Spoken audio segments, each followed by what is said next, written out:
ये तो जन कल्याण के लिए है।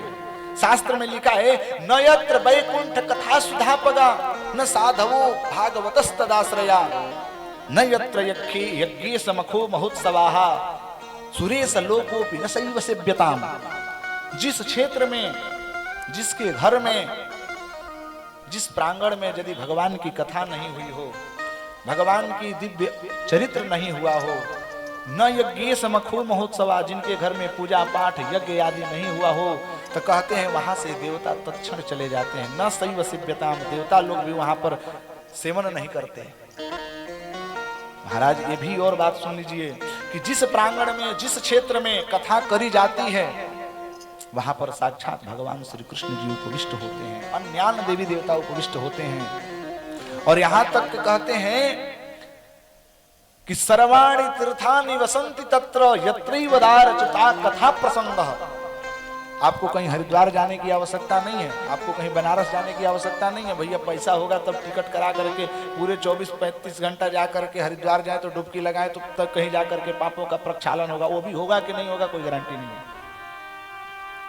महाराज गंगा जी में स्नान करने से पाप प्रक्षालन हो जाए ये कोई गारंटी नहीं है, क्योंकि जितना महिमा, जितनी महिमा गंगा जी का स्नान का है, उनका दुर्व्यवहार का भी उतना बड़ा पाप है।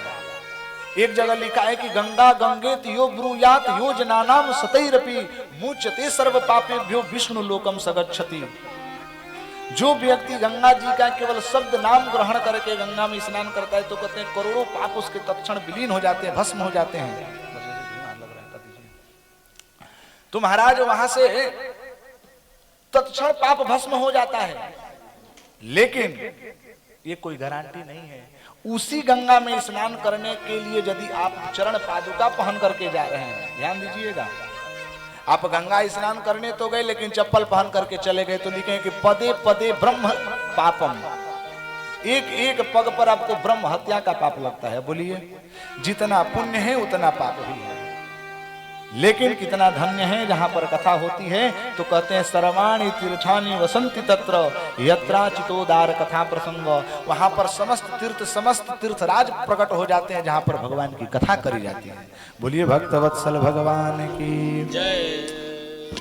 बोले कि भागवत कथा प्रारंभ कहां से हुई? बोलिए नारद जी ने साप्ताहिक ज्ञान यज्ञ प्रारंभ किया। बोले वो कैसे? बोले कि एक समय की बात है, एकदा हि विशालायां चत्वारो ऋषयो मलाः सत्संगार्थं समायाता तदृशोस्तत्र नारदं। कहते